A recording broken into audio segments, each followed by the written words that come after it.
As of last night, he was having a mental health issue and felt that he couldn't continue to drive into court. It would be a danger to himself and others to be behind the wheel. Welcome back. Welcome back. Welcome back. Welcome back. Welcome back, folks. Let's dive into today's cast of characters. First up, we have Mr. Gold, of course. Then there's his original attorney, Tamara Malembo, who seemed genuine and offered Mr. Gold sound advice. Next, we have Tom Hartzell.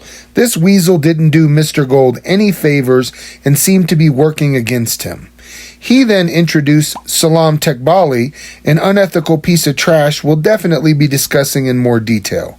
To round things out, we have Mr. Gold's fourth and final attorney, Walter Nash. Yep, that's right, the victim's attorney. The court has told Mr. Gold that since he currently lacks representation, Nash is listed as his attorney in the court's computer system.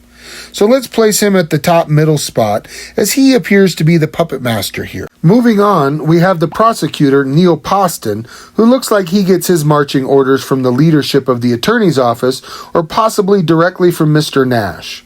We also have Riley Stanton, who doesn't seem to be too involved, just standing in for Neil at one hearing. Now, on to the villains. Oops, my bad. The victims. First up, we have Michelle Calais, who I think it's important to point out has an intimate relationship with Renee Bennett, a Pima County Superior Court judge.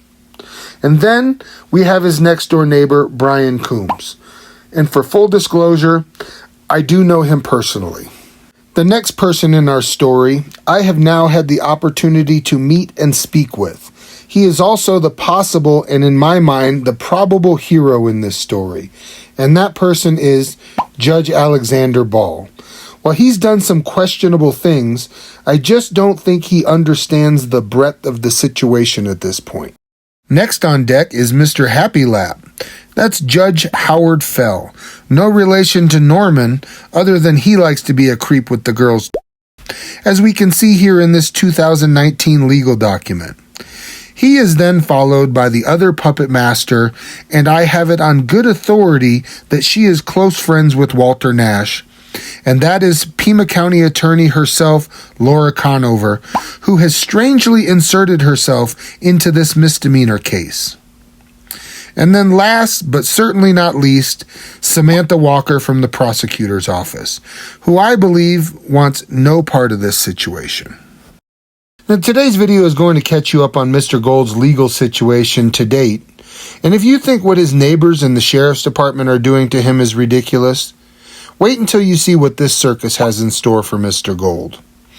And if you're confused at this point, that means you probably haven't seen Mr. Gold's earlier videos. So go check out his playlist to catch yourself up. Now let's get on with the video and Mr. Gold's court hearings. State of Arizona versus Gold, criminal arraignment, case number CR 24-0002I for the state. Morgan Mahal. For the defense. Tamara Malembo. And the defendant is present in the courtroom, and the victim is present. Good morning, Your Honor. They are not. My name is Walter Nash. I'm counsel for the victims. I filed a written notice of appearance. I'm waiting their presence for this hearing only. Okay, Walter Nash, attorney for the victim. All right, wonderful. Thank you, sir.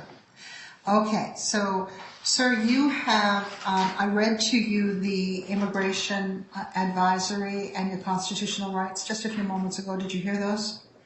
No, I did not. He did not, Your Honor. He was not on the line. All right, then I'm going to need to read those to you now, so hang in there. The purpose of an arraignment is to advise you of your charges and constitutional rights, let you know unless, of course, your attorney wants to waive the reading. I can waive the reading, Your Honor. All right.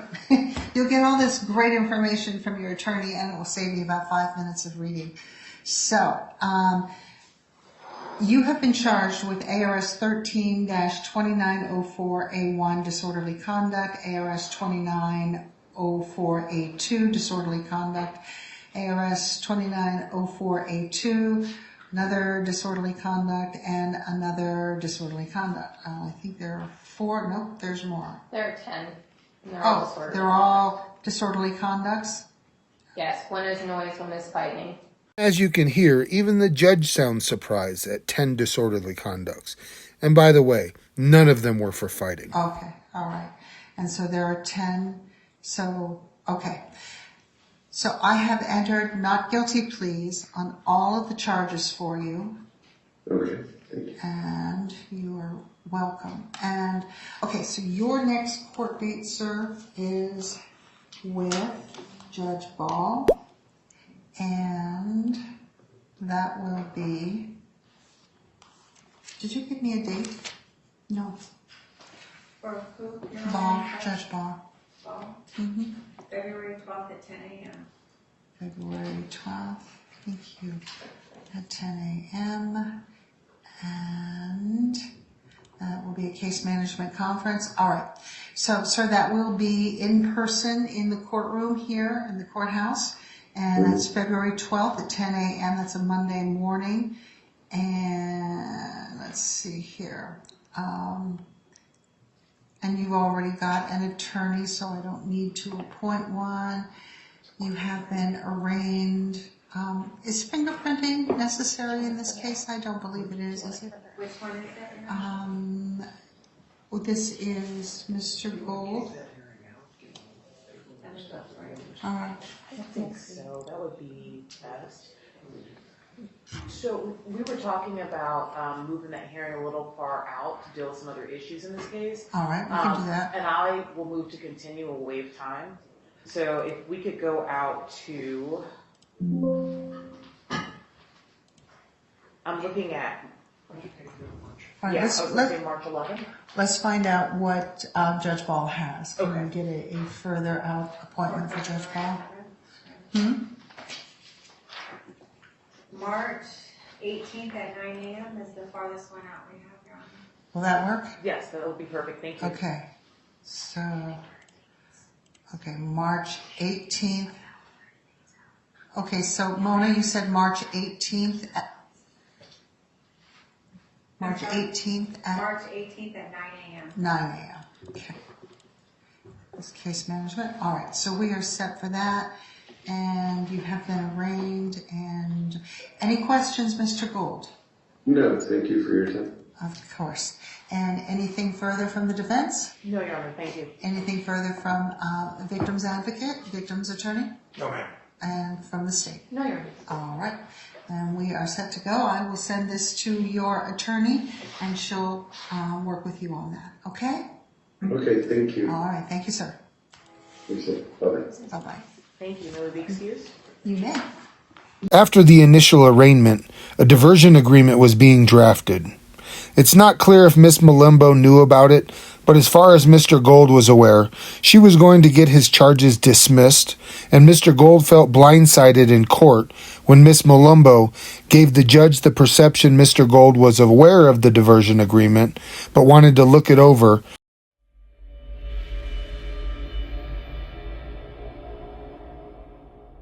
Good morning. We're going on the record. State of Arizona versus Gold, CR 24000292. Counsel, could you state your appearance for the record? Neil Poston for the state. Good morning, Your Honor. Tamara Malimbo here on behalf of Jeff Gold, who is present. Thank you. This is time set for a case management conference. We have an update. Yes, Your Honor. Would it be possible to also call simultaneously CR 24001310? The state has been in contact with both Victims Counsel and Ms. Malembo. Malembo, correct? That's correct. Thank you. Posting that case number again, CR 24. 000. Excuse me. Right now we're on 292, correct? Correct. And then it would be 001310, CR 24.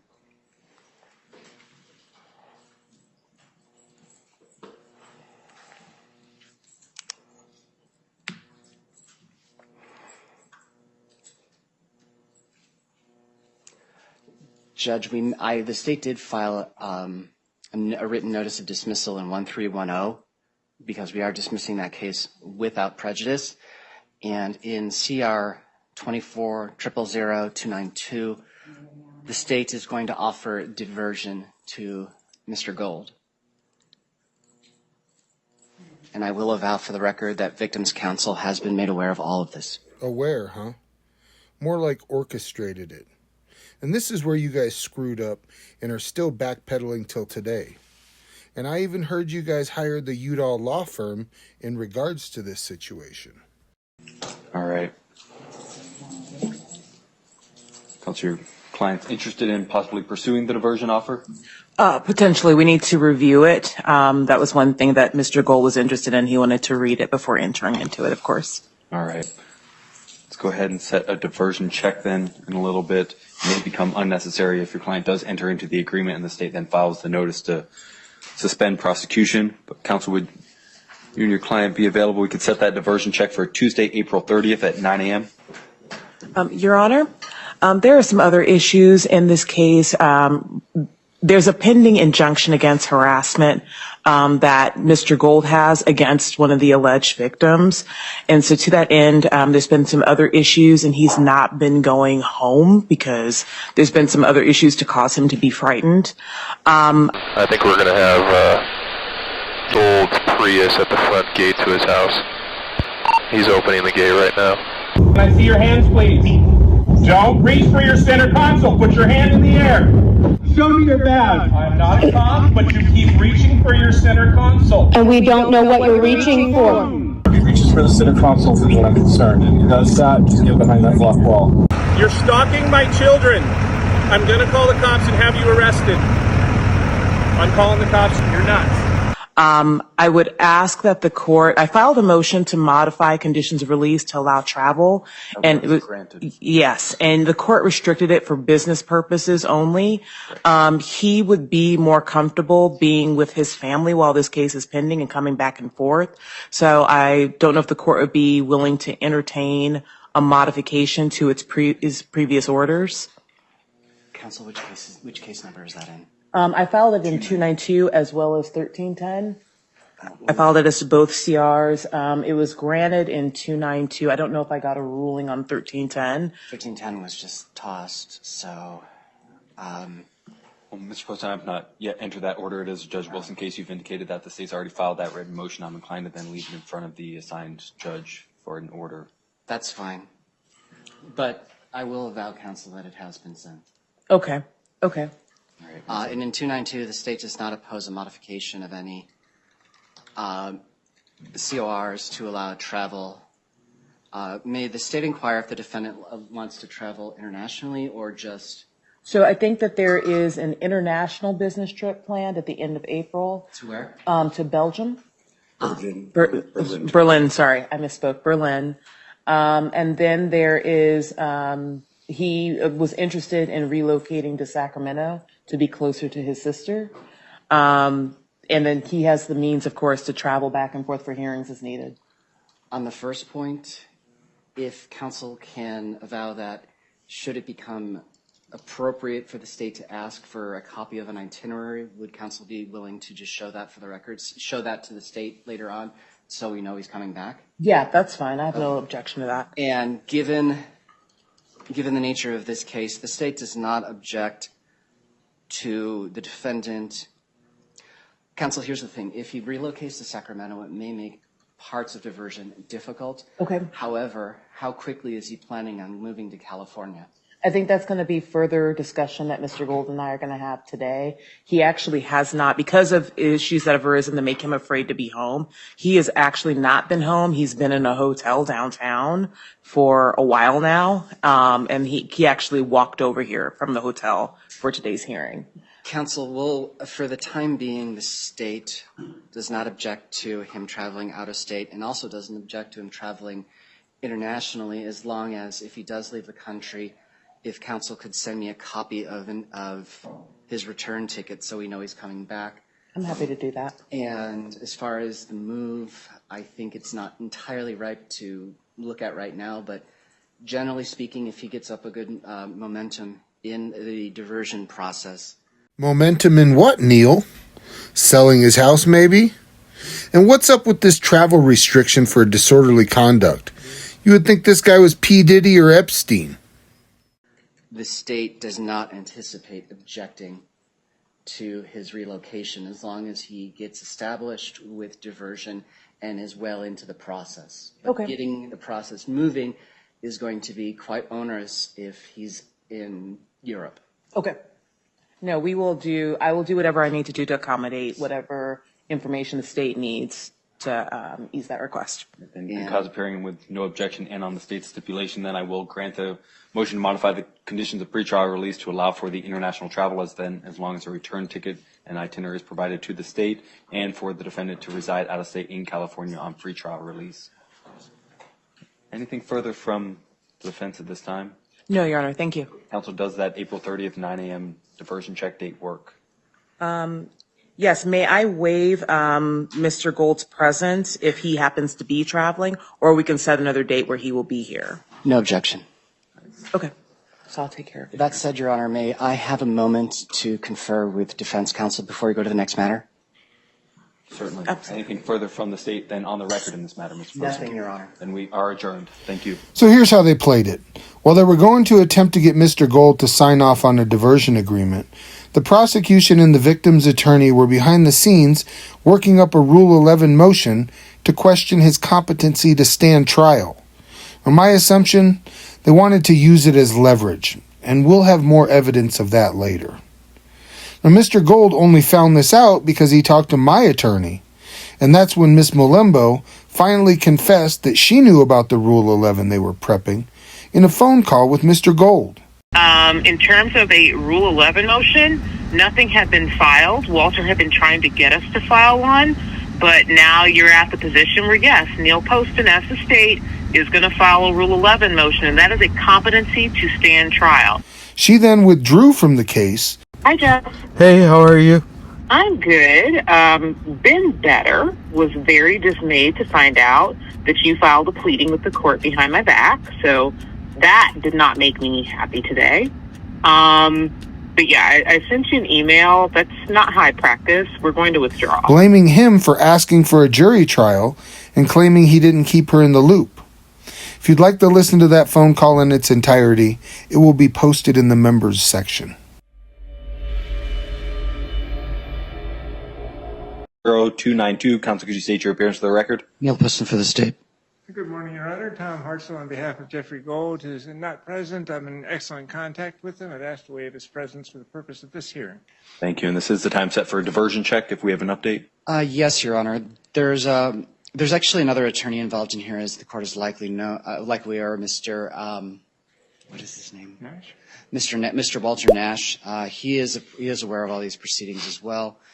What we have here is a bit of reticence on the part of the defendant, and justifiably so, based on the position explained to me by counsel.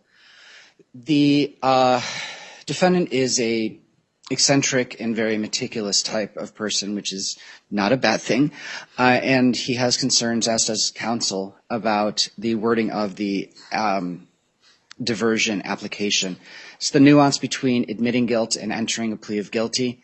I am working with leadership on this one in the PCAO to try to force a change that would be ad hoc at this point, but probably permanent going forward. So I would ask for 30 days, and if defense would be so kind as to waive Rule 8 time, it would be greatly appreciated. Defense so waives. All right. Counsel, would you be available? We could come back on Thursday, June 27th, if you're available at 9 that morning. Let me take a look, Your Honor. June 27th at 9 a.m., Your Honor? Correct. Thank you. Well, that would work just fine, thank you. Anything further from the defense? No, thank you, Your Honor. Mr. Poston from the state? It's always a pleasure to work with Mr. Hartzell. All right. There being nothing further, then we are adjourned. Thanks for appearing, counsel. We can get you your paperwork, then you're free to leave. Now, after that hearing, Mr. Gold still hadn't received the diversion agreement, nor had there been any mention on the record of this Rule 11.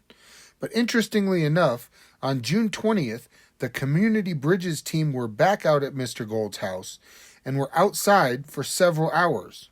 So Mr. Gold called the sheriff's department because that's typically who would send the Community Bridges team out. As I go?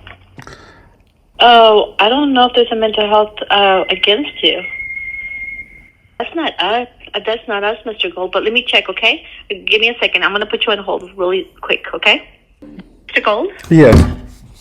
So I spoke to the detective that was handling your case, And he has not done anything in 6 months. You're going to have to call Community Bridges. This is something that's not us. So you have to call Community Bridges. I'll give you the phone number. Do you have something to write down? Yeah. Okay, that phone number is 520 Uh-huh. 405 Okay. 5047. And which deputy said that there is nothing, just to make sure that I know there's nothing? It's you spoke to him before. It's Ethan Nosek. It's Ethan. Deputy Nosek. Okay, no sec. Okay. Thank you. Okay. Appreciate You're welcome. it. Bye-bye. Bye. So who do you think sent the mental health team out? Just wait, it gets even more bizarre when he calls the Community Bridges people. Go inpatient, but you're at home now. Yeah. Okay. So typically, if there was some sort of outburst or disturbance, sometimes the police or the crisis center would come and get you and take you there, evaluate you, make sure, that you have to be screened to be a candidate for ECT. Well, you might be asking, what is ECT? Well, it involves delivering small electrical currents to the brain while the patient is under anesthesia, inducing brain seizure. Yeah, nice. And usually it's medication resistance or uncontrollable, tendencies, ideations. Interesting. Here's that ideations term that the victim's attorney used in his paperwork. Things that, we need to... Sure, no, once you're admitted to Sonora, then the doctor would evaluate you here and decide if ECT would be a helpful treatment for your symptoms. Okay. And then we would try to get insurance to cover it. Yes, you heard that correctly. Not only do they want to take him somewhere he doesn't want to go, they want him or his insurance to pay for it. So that you wouldn't have to pay out of pocket because it can be quite pricey. So there's a process to it. Okay, thank you. I appreciate your time. My pleasure. Thank you. So after them being in front of his house all day and him calling to inquire if there is a mental health order, Jeremy from the crisis team then calls Mr. Gold back, not with an answer, but with a creepy tone that understandably makes Mr. Gold panic. Hello? That's okay. Hey, is this... Yes, who is this? My name is Jeremy. I work with the crisis mobile team here in Pima County. I know you were on the phone with one of my colleagues a little earlier, the Title 36 team, and you were asking about a petition. And they wanted me just to call and check in, make sure you're doing okay. I was just wondering why they had that, but please don't. I don't know what to do. Please, never mind. And then approximately an hour later, these two weirdos called. We want to take you somewhere where you will feel safe. And we want to help you. I prefer that you leave me. Please, leave me alone. Do you want to... Please, leave me alone. This is making me crazy. Please, leave me alone. Please, leave me alone. Hey, Jeff, real quick. My name is Augustine. I'm Cabrina's partner. Same thing. I'm with the crisis mobile team. Can I just ask? Where are you trying to take me? What are you trying to take me? Where are you trying to take me? We're trying to see if we can help you out, make you feel safer. It doesn't take me feel safer that you take me somewhere. I don't know who you are. I don't know where you're trying to take me. She's not telling me what this is about. Where are you trying to take me? Well, that's fine. Let me just... I want to know where you're trying to take me. Okay, let me just answer this then. Not wanting to deal with this anymore, Mr. Gold just hangs up on this guy. And if that isn't bad enough, just a few days before Mr. Gold's next hearing, his lawyer, Mr. Hartzell, who already told the judge his schedule was open in the last hearing... Counsel, would you be available? We could come back on Thursday, June 27th. Well, that would work just fine, thank you. Informed Mr. Gold he could not make it, further stressing Mr. Gold out. Yeah, I'm just trying to find... Go ahead. You're scheduled June 27th, which is Thursday, at 9 a.m. So okay, it says it's in person. And it has to be in person because Carla said the same thing because of the new charges that I was supposed to be there in person. Is there any way to get out of being there in person? No. Now, after leaving Mr. Hartzell several messages in the days leading up to the hearing, he then received this email at 4:30 a.m. the day before his hearing, not only referencing this elusive mental health petition, but also another lawyer to help him. Enter in Salam Tekbali. Now in fear of not having representation, Mr. Gold calls Mr. Tekbali in desperation. Mr. Tekbali spends between 3 to 5 hours interviewing Mr. Gold's wife about intimate details of their relationship, and then sends Mr. Gold a quote for $20,000 to assist him. Feeling uneasy about the situation, Mr. Gold calls the court and, through dumb luck, Mr. Gold, while speaking to the court, mentions Mr. Tekbali is representing him. The court says that's impossible because Mr. Tekbali works with Higgins and Nash. Tekbali later admitted on a recorded phone call that he indeed did participate on the Combs' behalf in their injunction of harassment hearing. You know a Thomas Higgins? Of course I do. Why would I be hiring an attorney that's representing the Combs against me to help me with my mental health? It seems like you were trying to extort $20,000 from me. So you were even in the courtroom with me? I was in the courtroom and I told that and I told you that and I talked to Tamara. You never told that. So this scumbag was in the courtroom working with Mr. Gold's neighbors against him during his injunction of harassment hearing. Now keep in mind it was Tom Hartzell who introduced Tekbali out of the blue the day before court when he said he couldn't make it and referenced the mental health petition, stressing Mr. Gold out even further. And if that isn't bad enough, Mr. Hartzell did end up going to the hearing and listen to what he says about his client.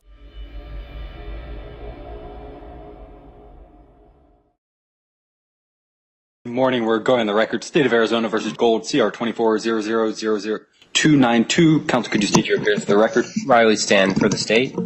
Tom Hartzell, Your Honor. On behalf of Jeff Gold, Mr. Gold has been in wonderful communication, perhaps too wonderful. But as of last night, he was having a mental health issue and felt that he couldn't continue to drive into court. It would be a danger to himself and others to be behind the wheel. Now, do you think that's what Mr. Gold wanted his lawyer to say? I mean, fuck, I'm not even a lawyer, but I know that's not in his best interest. And asked if we could please set this off and what he would prefer to do, may it please the court, as he has an informal diversion agreement he wishes to accept and would like to sign it, mail it in, and appear by telephone and enter it at a hearing in the future, should the court so allow it. Thank you. Good morning, Your Honor. Walter Nash. I'm appearing on behalf of all of the victims in the case. I'd filed a written notice of appearance some time ago. I've explained to Tom that I have no problem with the procedure that he outlined. If I could make just a brief record as to the position of the victims, and then I may not appear at the telephonic hearing if the court's comfortable with that. The county attorney's office has had wonderful open lines of communication with me on behalf of the victims. We've met in person. I've exchanged emails. They've listened to what the victims wanted. So the court knows from day one the victims thought diversion was appropriate. They have but two issues with the present agreement, both of which were in the just prior agreement that was tendered to Mr. Hartzell and the defendant. What's been removed is periodic random drug testing, which they thought, at my suggestion, is appropriate if a person has mental health issues and they're taking medication. We've all seen a lot of people who substitute illegal drugs for their medication or supplement them, and the rails come off at that point. Number two, the period of diversion was initially to be a year. The latest revised agreement, which came just a few days ago, still keeps a year but backdates it to January of this year, effectively rendering it 5 to 6 months. What I suggested to both Tom and State's Counsel is that it be a year but allow the defendant the opportunity to petition for early termination at the end of 6 months, provided his performance has been exemplary. I've outlined that to the state, Mr. Hartzell. Ultimately, it's up to the court and the state and Mr. Hartzell. But that's the position of the victim, sir. Thank you. If I could answer, as to the drug issue, there is a provision in the informal diversion agreement that Mr. Gold have mental health treatment. And if his mental health treatment provider feels there's an issue involving drugs, then he is to order drug testing. But there's been no evidence whatsoever to today that Mr. Gold takes any form of illegal drug. He's got no drug history. No one's seen him with drugs. It's just the victim's suspicion, well, maybe he could. And I don't believe that's ground sufficient to add a new requirement to the diversion agreement. And two, as to the time, this was negotiated between Mr. Gold and the state with input from the victims, and the victims, of course, don't agree completely with all of the provisions. But this is an agreement between Mr. Gold and the state, and if the state is satisfied, they have agreed that they will, at the end of the period, dismiss the charges. I don't know to what extent the victim's input could change it with the court when the agreement's between the state and the defendant. And I suppose the court could reject it, but it's an informal diversion. He agrees to waive Rule 8 time. When he's done, the state agrees to dismiss. I'm just not sure how much input the court would have to that agreement. May I add one brief matter I forgot, Your Honor? Certainly, counsel. I aired the concern about the timing to Mr. Poston, and his response to me was he understood that, he will look at it. I've not had any further input from him. I don't know if the agreement's been changed. Thank you. Mr. Steen? The state's position is that prior to a dismissal, even pursuant to an informal diversion, that the victim has the right to make their position known on the reasons for the dismissal and the mechanism. But ultimately, it's the state's decision. I'll just go with what has been extended formally. So whatever was on the informal diversion, the latest draft from 522 is what the state will move forward with. I do hear the concern about a shorter term of diversion being a potential problem. However, if the defense counsel can provide proof that the defendant has been complying with treatment from the beginning of January, I have no issue with doing a nunc-pro-tunc back to that time.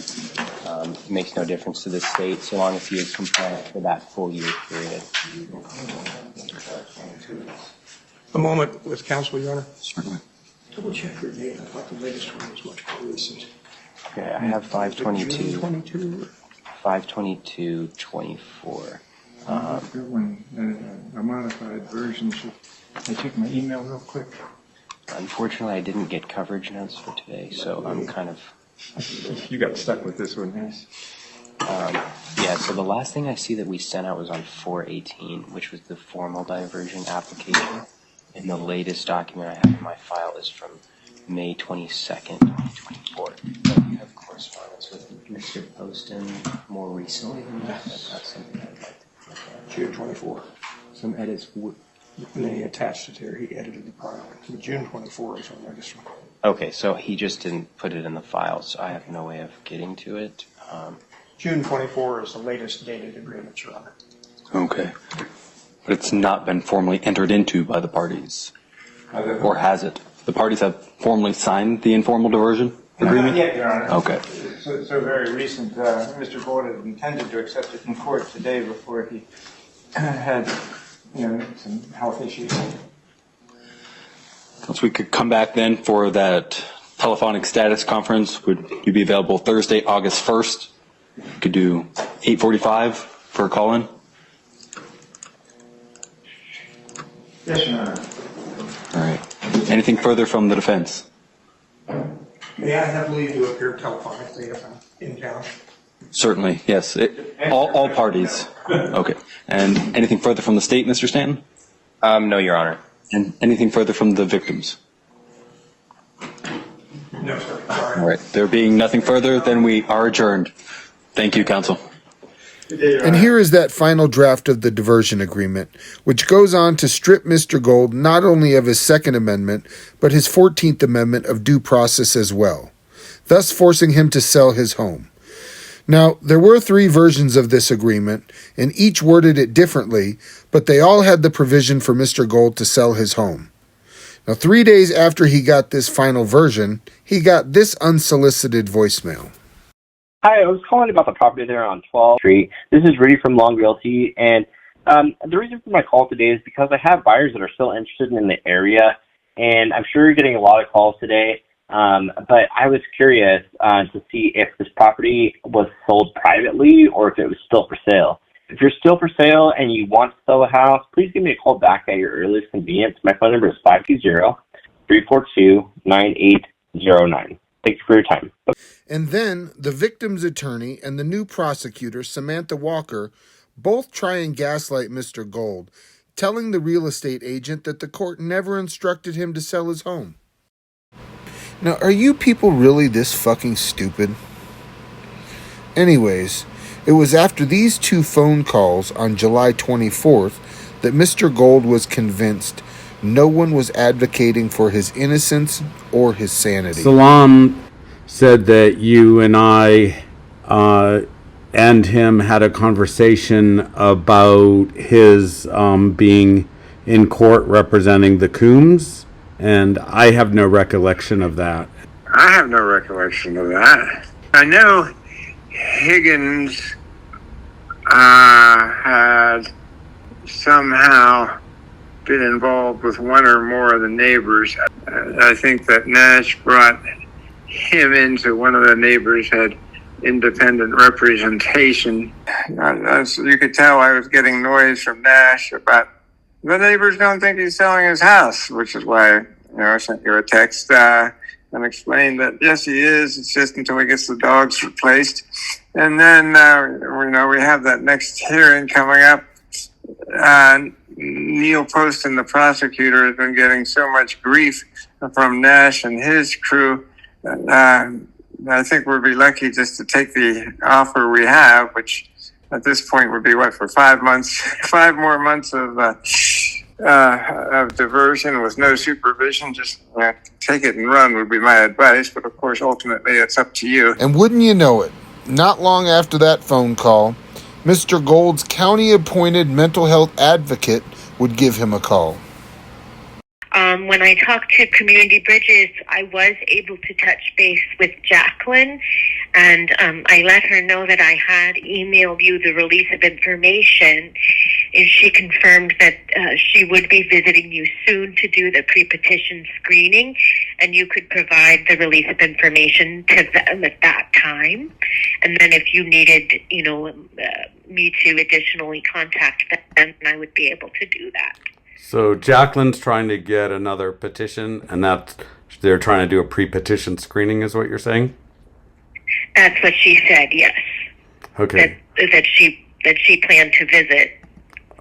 Okay. And, yeah, and so, and I introduced myself. I told her that I was advocating for you and that I had provided that form.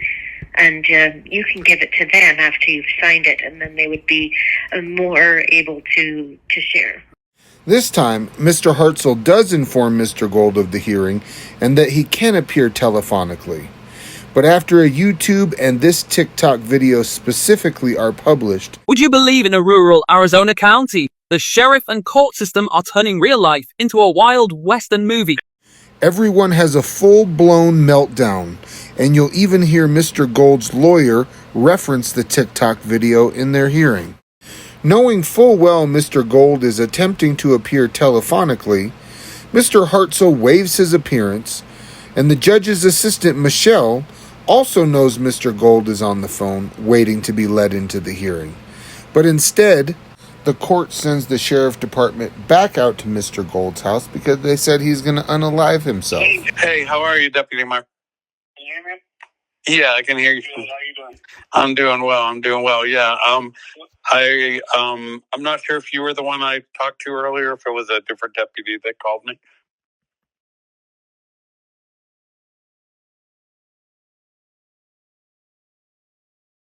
I forgot to mention that Mr. Gold also received another call from a deputy this morning about walking by the neighbor's camera with a gun. So the neighbor called in a mental health check, even though it wasn't Mr. Gold and he wasn't even in town. Did he tell you why we were going over there? Yeah, yes, he did. Do you want to explain it to me also? But he gave me his answer. I don't know if yours is any different. So I guess you were on a Zoom meeting at court today. Is that right? I was scheduled to have one, but they never took me into the Zoom meeting. I tried to get part of it, but for some reason they wouldn't let me into it. But okay, so what I'll do, let me read you the call text that we got from them, okay? So basically, someone that works at Pima County Courts said you were on a Zoom meeting during your conversation. You were saying that you wanted to end it, quote unquote, and that you can't do this anymore, quote unquote. So we got that listed as what we consider to be suicide threats.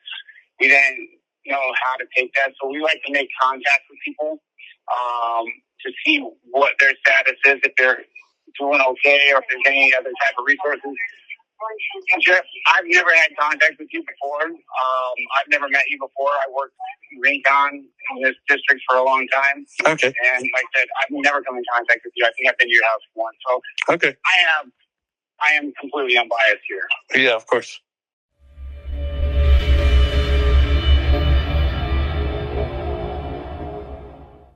State of Arizona versus Gold, CR 24000292. Record reflect the presence of Mr. Poston in person on behalf of the state. Mr. Hartzell in person on behalf of the defendant. Absence of the defendant, counsel could contact able to waive your client's presence. I've waived Mr. Gold's presence. Yes, Your Honor. All right, and this is the time set for a diversion check. It was an informal diversion. Do we have an update? Your Honor, at this time, based on conversations with both defense and the victim's attorneys, Mr. Gold has been somewhat hesitant to comply or show any real head of steam getting up and moving on. The state is at this time terminating diversion. We'll be reinitiating prosecution on case ending in 292. That's fine, Your Honor. And of course, Mr. Gold waives any Rule 8 time that occurred between the offering of the diversion plea and today, because it was an offer for his benefit, I believe. I just didn't want everybody freaking out about tick-tock of the clock. All right, and counsel, do you have disclosure? The state is redisclosing all that. I thought I had all the disclosure. I've got a couple hundred pages of disclosure, but we may be missing some essential pieces, so the state cover that basis. I just did his data scrape and sent everything. Okay. A dump. Scrape is a lot nicer. And then, counsel, about how long would Mr. Poston, will a plea offer be forthcoming? It will be, but it's going to take a lot of work on Mr. Hartzell and I's part to have all the sides being of assurance that it's going to happen. Honestly, Mr. Hartzell and I go back many years in court, but Mr. Gold has not inspired much in the terms of confidence in his willingness to comply. Counsel, would you be available? We could come back for another case management Monday, September 23rd, 8:45. Let me take a look, Your Honor. I am at present. Yes, I can. At which time? 8:45? Correct. What was that again, Your Honor? Monday, September 23rd, 8:45. September 23rd, 8:45. Yep. Anything further from the defense at this time? No, thank you, Your Honor. Mr. Poston from the state? No, Your Honor. September 23rd, 8:45. All right, then we are adjourned. Thank you, counsel. 5 days after this hearing, the Rule 11 Mr. Gold has been hearing about since April was finally submitted to the court on August 6th. Mr. Poston was then replaced by Miss Samantha Walker, who on August 15th withdrew the motion for Rule 11. And then, oddly enough, on August 19th, this absolute travesty of a document was written by the court and ordered the case to be transferred to Superior Court for Rule 11 proceedings. There is no audio for this hearing, but basically Judge Fell wanted nothing to do with the case and sent it back down to the Justice Court. Samantha Walker was then removed, Mr. Hartzell withdrew from the case, and Neil Poston is again the prosecutor. And no one seems happy that the plan to force Mr. Gold to sell his home blew up in their face, and that he is willing to take this to trial. Weird. You ever dance with the devil in the pale moonlight? I think it's time for this country to take back our country. This is an issue of government transparency. We can't trust a government that does not trust its people. We're going to uncover the cover-up, and I hope this is just the beginning of more people coming forward about this.